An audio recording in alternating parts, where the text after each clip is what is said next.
గర్జించి చెప్పు, నేను హిందూని, కట్టర్ హిందూని. ఇవాళ సనాతన సంతానం ఏదైతే ఉన్నదో సంతోషంగా ఉన్నది, స్టైలిష్గా ఉన్నది. రాముడి గుడి మనకెందుకు, హాస్పిటల్ కడితే మంచిగా ఉంటుంది కదా. సోమనాథ్ టెంపుల్లా జటాటవి గల జల ప్రవాహ పావితస్థలే అని అభిషేకం కనిపిస్తుంది. ఆలుమొగలు నిలబడి ఆధ్యాత్మికం నేర్చుకొని ఆ శివ భజన చేసుకుంటూ కూర్చుంటున్నారు. ఇంగ్లీష్లో నేర్చుకోగానే మనకు సర్కారీ కొలువులు వచ్చినాయి. కొంతమంది కలెక్టర్లు అయినరు, కొంతమంది ఆఫీసర్లు అయినరు, కొంతమంది జడ్జిలు అయినరు. జీతాల కోసం సనాతన జీవితాన్ని వదులుకుంటూ పోయినాం.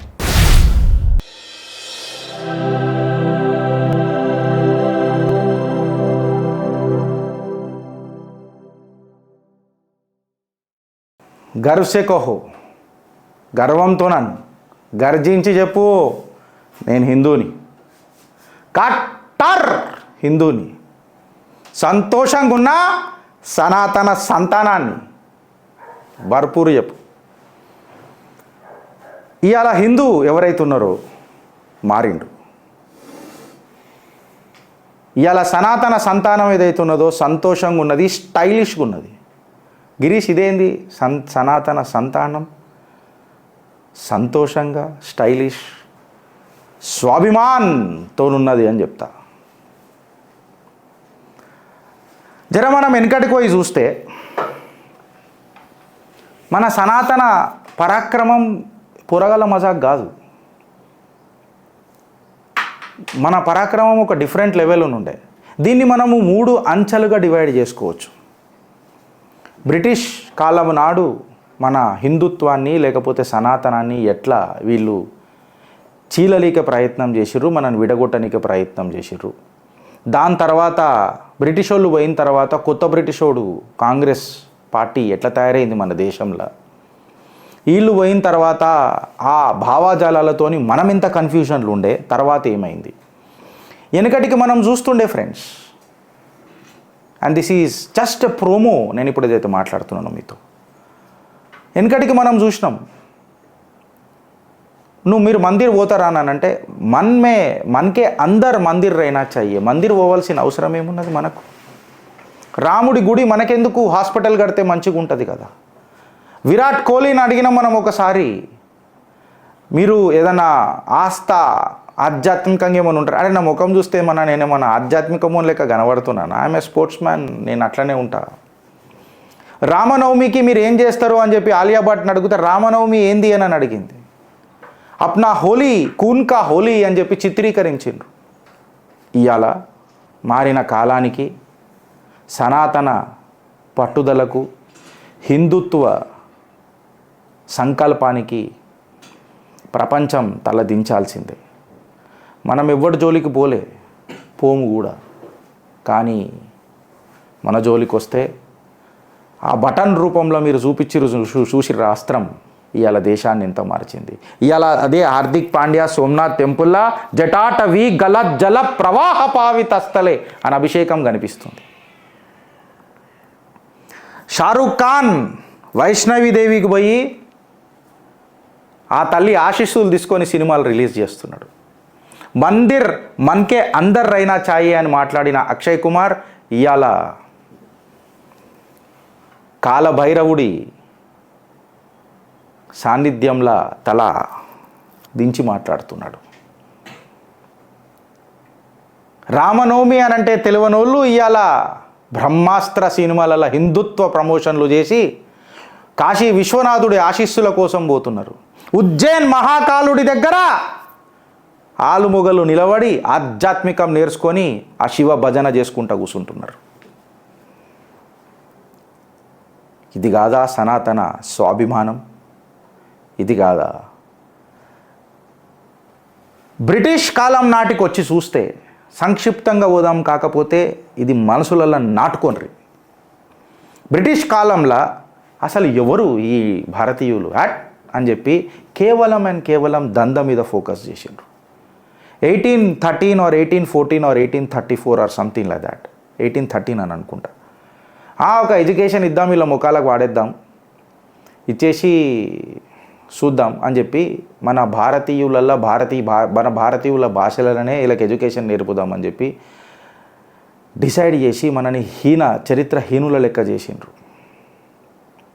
దాని తర్వాత కాదు జర మనం వీళ్ళకు ఇంగ్లీష్లో పాఠాలు నేర్పుదామని చెప్పి మొదలెట్టిండ్రు. ఆ సెలెక్టివిజమే మనని ఇన్ని సంవత్సరాలు మన నాడికి, మన నడవడికి, మన నాగరికతకు దూరం చేసినాయి. మకాలే అన్నాడు వాడు వచ్చిండు. నాకు జర బూతులు వస్తాయి, చాలా పేర్లు ఉంటాయి, బూతులు ఎంతో చాలా వస్తాయి. సో ఈ మకాలేవ్ గాడు వచ్చి, అరే మా బ్రిటిష్ లైబ్రరీలో ఉన్న ఒక చిన్న పుస్తకం, అందులో ఉన్న ఒక పేజు ఏదైతే ఉంటుందో చూడు, అందులో రాసిన అంత ఒక డైలాగ్ ఉంటుంది చూడు, అదే గొప్ప సాహిత్యం మీ భారతదేశంది ఏమున్నదిరా, ఈ ఒక్క బుక్ చాలు మీ భారతీయ సాంప్రదాయానికి అని అన్నాడు. మళ్ళీ పీకనిక మా సాంప్రదాయాన్ని మార్చినావురా నువ్వు మకాలే? మనం అడగలే. ఇది 1834లో ఒక లా తీసుకొని వచ్చిండ్రు, ఎడ్యుకేషన్ అని.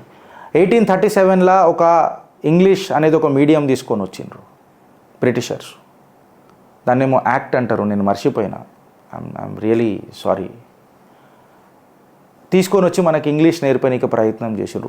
రూట్స్ మనం మర్చిపోయినాం. ఎందుకంటే ఇంగ్లీష్లో నేర్చుకోగానే మనకు సర్కారీ కొలువులు వచ్చినాయి. కొంతమంది కలెక్టర్లు అయినరు, కొంతమంది ఆఫీసర్లు అయినరు, కొంతమంది జడ్జిలు అయినరు. మన నాగరికతకు మనం దూరం అవుతా పోయినాం. జీతాల కోసం సనాతన జీవితాన్ని వదులుకుంటూ పోయినాం. 1922లో సాక్షాత్తు పూలువాలా చాచా నెహ్రూ మాట్లాడిన మాటలు ఏందనంటే, నా ఎడ్యుకేషన్ మొత్తం ఇంగ్లీష్లో అయింది, నా నడవడి మొత్తం ఇంగ్లీష్ ప్రేరణనే పెరిగింది, అసలు నేను more English man rather than an Indian అని చెప్పి మాట్లాడాడు. ఆయన మాట్లాడిన మాటలే మున్షీ గారు మాట్లాడిన మాటలే మీ ముంగటికి పెడుతున్నా. ఆయన రాసిన మాటలే మేము పెడతా. మే शिक्षा से इंग्लिश हूँ, संस्कृति से मैं एक मुसलमान हूँ, యాక్సిడెంటలీ హిందూ హూ. ఇంకా దీన కంటే కాంగ్రెస్ హీన చరిత్రని నేను మాట్లాడాలని అడుగుతున్నా. నేను అనలేదురా నాయన, మీవోడే అన్నాడు. స్వతంత్రం వచ్చిన తర్వాత సోమనాథ్ టెంపుల్ కడదామని చెప్పి సర్దార్ వల్లభాయ్ పటేల్ గారు, ఉక్కు మనిషి, ఆ ముంగడికి తీసుకొని వస్తే, ఆ ప్రతిపాదనను ముంగడికి తీసుకొని వస్తే గాంధీజీ గారు ఒప్పుకున్నారు. గాంధీజీ ఒప్పుకున్న తర్వాత ఒక షరతు పెట్టిండు. ఏమన్నానంటే, ఎస్ సోమనాథ్ టెంపుల్ మీరు కడతానంటే కట్టుండ్రి, కాకపోతే సర్కారీ ఖజానాలకేని ఒక్క రూపాయి కూడా తీసుకోవద్దు, కేవలం మీరే ఫండ్స్ కలెక్ట్ చేసి కట్టాలని అంటే సర్దార్ వల్లభాయ్ పటేల్ గారు దానికి ఒప్పుకున్నారు. తర్వాత దురదృష్టవశాత్తు ఆయన మరణం జరిగితే మున్షి దీనికి నేతృత్వం వహించి ఈ సోమనాథ్ టెంపుల్ని మన హిందూ మనోభావాలకు చాలా దగ్గర, వాళ్లకు అతీతం, వాళ్ళ ఆస్థ ఆ పార్వతీ వల్లభుడి దర్శనం. సో సోమనాథ్ టెంపుల్ని మనం కట్టాలా అని చెప్పి మాట్లాడితే ఇది హిందూ రివైవలిజం అవుతుంది అని చెప్పి పూలువాలా చాచా మాట్లాడిండు. కాంగ్రెస్ హీన చరిత్ర మొదలవుతుంది వీడికేని. హిందూ రివైవలిజం అవుతుంది అని అంటే, నాకు ఎట్లాంటి స్వాతంత్రం అక్కర్లేదు, నా భగవద్గీతను నాకు దూరం చేస్తా చూడు, నాకు అట్లాంటి స్వాతంత్రం అక్కర్లేదు, నా నాగరికతను, నా ఆస్థాను దూరం చేసే ఆ స్వాతంత్రం నాకు అక్కర్లేదు అని చెప్పి దిన్ దహాడే ఛాతీ పులాంచి లెటర్ రాసిండు మున్షి ఈ పూలువాలా చాచాకు. సోమనాథ్ టెంపుల్ ఇనాగ్రేషన్ అప్పుడు రాజేంద్ర ప్రసాద్ గారు వచ్చి దాన్ని ఇనాగ్రేషన్ చేస్తానన్నా, లేకపోతే ఆ ఉత్సవానికి పార్టిసిపేట్ రానికి వస్తే ఆయనని ఆపనీకే విశ్వ ప్రయత్నం చేసిండు పూలువాలా చాచా. ఇది కాంగ్రెస్ హీన చరిత్ర అని మనం చెప్పుకుంటాం. ఇక్కడ కాగలే, ఈయన కొడుకు, మనమడు, కూతురు అంచెలుగా దీన్ని పెంచి పోషించి నెయ్యి పోసుకుంటూనే వచ్చిర్రు, కానీ మంట నార్పే ప్రయత్నం చేయలే. ఇరు మతాల మధ్యలో సామరస్యం చేద్దామని అనలే. హిందూ మనోభావజాలాలకు దెబ్బ, మహిళల పట్ల అవమానం. ఇవాళ మహిళలకు అవమానం జరుగుతున్నది భారతీయ జనతా పార్టీలా అని చెప్పి ఆ ఘాతక్ అస్త్ర ఆఫ్ కాంగ్రెస్ మాట్లాడతాడు రాహుల్ గాంధీ. నేను ఇవాళ అడుగుతున్నా, మళ్ళీ ఆనాడు షాబాను కేసును ఎందుకు రివర్స్ చేసిండు మీ నాయన? సుప్రీంకోర్టుకి విరుద్ధంగా పోయి, నేను నా దేశంలో నా సంస్కృతిని పూజ చేసుకుందామని అంటే వర్షిప్ యాక్ట్ మీకు తీసుకొచ్చే హక్కు ఎవడిచ్చిండు?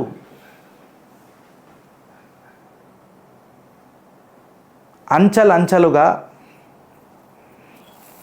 నా ఎడ్యుకేషన్ సిస్టమ్ని నాశనం చేసి పాశ్చాత్య ఎడ్యుకేషన్ సిస్టాన్ని తీసుకొచ్చి నా నాగరికతను నాకు దూరం చేసి నా పరాక్రమ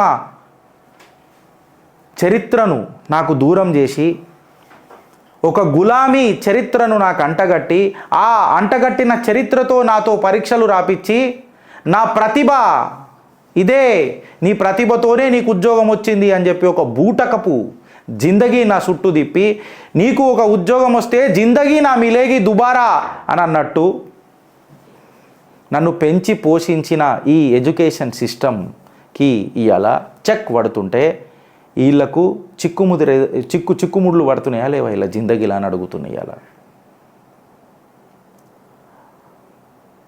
2013లా దేవుడు ఏ పరమేశ్వరుడు అడ్డమొచ్చిండో మనమందరం ఆ రోజు మృత్యుంజయ మంత్రం చెప్పుకుంటున్నామేమో, లేకపోతే మనకు మిగిలేది కేవలం మృత్యువే ఉంటుండే ఈ దేశంలో. ఈ కాంగ్రెస్ ఈయన చరిత్ర పరిచయం చేస్తున్నా. ఎందుకు చెప్తున్నానంటే కమ్యూనల్ బిల్ మీకు అందరికీ గుర్తుందో లేదో, ఆడు ఎవడికి ఏమైనా సరే ఎవడైతే మెజారిటీలు ఉన్నాడో వాని మీదనే కేసులు బుక్ అవుతాయి. కాశ్మీర్లో కూడా ముస్లిం మైనారిటీల మీద కేసులు బుక్ కాకపోతుండే. ఆ బిల్లు మన అదృష్టవశాత్తు అది పాస్ కాలే. అది ఇట్లా పాస్ అయిన ఉంటే మన బతుకులు ఏముంటానో ఒకసారి ఆలోచించుకోరు. ఇంత ఘోరంగా ఆలోచించిన కాంగ్రెస్, విష బీజాలు పెట్టిన కాంగ్రెస్, ఇంత ఘాతక అస్త్రాలను సృష్టించిన కాంగ్రెస్ చరిత్ర ఎట్లాంటిది? కాంగ్రెస్ హీన చరిత్ర. దాని తర్వాత ఈ దేశంలో ఉన్న సనాతన స్వాభిమానం లేచింది. సనాతన హిందూ నా సంతోషానికి మీరారా అడ్డుగట్ట కట్టేది అని చెప్పి ప్రశ్నించుడు స్టార్ట్ చేసిండు. గాఢ నిద్రలకేం లేచిండు. 2014లో ఒక బటన్ ఒత్తిండు. 2014లో మీరు బటన్ ఒత్తుతారా అని చెప్పి ఆ చునావులకు ఎంటర్ అయ్యిండు. గంగా హారతి ఇచ్చిండు వారణాసిలా. గంగా హారతి ఇచ్చిండు వారణాసిలా. అదే 2018లా ఆ జటాధరుడి జూటంలా ఉన్న ఆ గంగా తల్లిని దర్శనం చేసుకొని ఎలక్షన్లకు పోయి 2018లా ఆ కేదారేశ్వరుడి సన్నిధి గుహల కూర్చొని తపస్సు చేసి మే నరేంద్ర దామోదర్ దాస్ మోదీ ఈశ్వర్కి శపథ్ లేతాం అని చెప్పి ప్రమాణ స్వీకారం చేసిండు. హార్రా హార్రా మహాదేవ్ అని చెప్పి కాశీ విశ్వనాథుడి గుడి కనిపించింది. ఉజ్జయిన్ మహాకాల్ కారిడార్ కనిపించింది. కేదార్నాథ్కి ఓనికెయ్యాల మనకు రాస్తా సాఫ్ అయింది. రామ ప్రాణ ప్రతిష్ట సాక్షాత్కారమైంది. విభూది పెట్టుకొని నుదిటిన గంధం రాసుకొని मैं सनातनी हूँ और मैं गर्व हूँ हिंदू से और मेरा स्वाभिमान स्टाइलिश है అని మాట్లాడిన ఆ చెప్పనించికి ఛాతి 2019లో ఎలక్ట్ అయిండు. ఆయన ఎలక్ట్ అయినాక కూడా సబ్కా సాత్ సబ్కా వికాస్ అనే స్లోగన్ దూరం కాలే. భారత్ను భారతీయులను ఎవరైతే ప్రేమిస్తారో ఆ భారతీయులకు ఒక బాధ్యత గల భారతీయ ప్రధాని లెక్క నిలబడ్డాడు.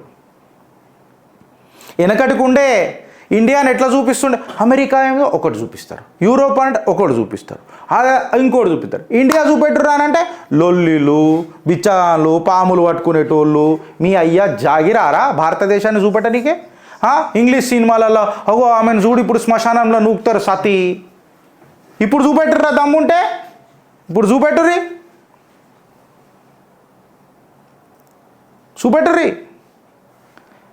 ఇదే ఇత్తిఫాక్ తగ్గేది లేదు దీనమ్మ. మాకి చెప్పనించికి ఛాతి గానాడే ఉండుంటే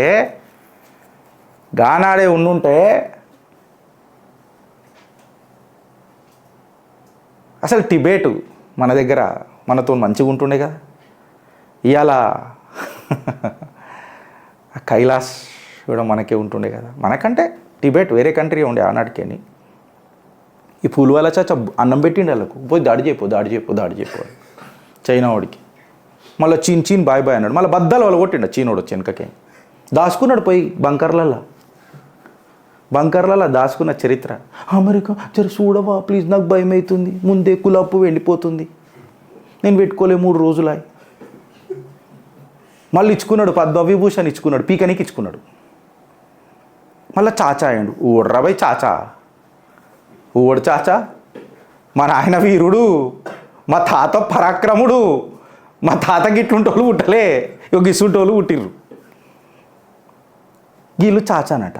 మళ్ళీ మన స్కూళ్ళల్లో మాత్రం పాటలు, చాచా బర్త్డే, చాచా బర్త్డే, నవంబర్ 14కి మేమందరం చాక్లెట్లు వస్తే చాచా అల్లం. తర్వాత తెలిసింది చాచా పెద్ద పిచ్చానని, మనకు పిచ్చి లేపుతాడని. వద్దురా నాయనా అని అర్థమైంది, కొయ్యాల పూలు వాళ్ళ చాచా అని అనుకుంటున్నాం.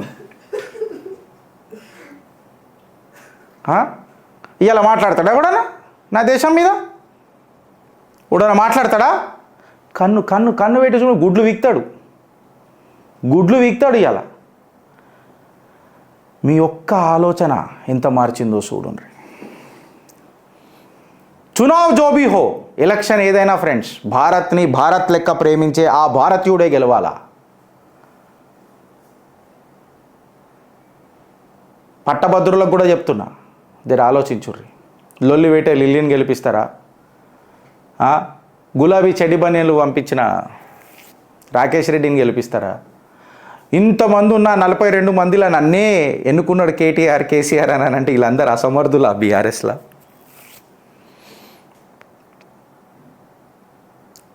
నరేంద్ర మోదీ పేరు చెప్పుకొని రాజకీయ చరిత్ర మొదలెట్టి ఇవాళ 10 రూపాయల కోసం బీఆర్ఎస్ పార్టీలకు పోయి పట్టభద్రుల, నేను చదువుకున్నావు, నీ బిడ్స్ ఏం చదువుకున్నావు సారు నువ్వు రాకేష్ రెడ్డి? ఇదా నీ చదువు, ఇదా నీ సంస్కారం? ఆ రోజు గర్జించినవే, మోదీ సర్కార్, మోదీ పాలన అని చెప్పి గర్జించినవే, నీ గర్వం ఏమైందని అంటున్నా. జరాగు.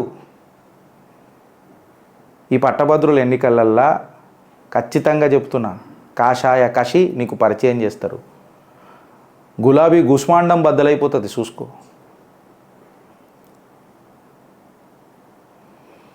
అది గలత్ బటన్ కాదు మనం ఒత్తింది, ఆలోచించొత్తున్నాం. అందుకనే ఆ సనాతన స్వాభిమాన్ నిలబడ్డది. అలా స్టైలిష్ హిందూ అయినాం.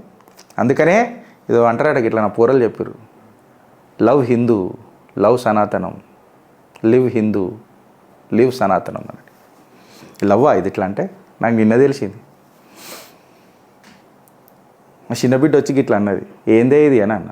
లవ్ అని అంట. నేను అందుకే మీకు కూడా చూపిస్తున్నా లవ్.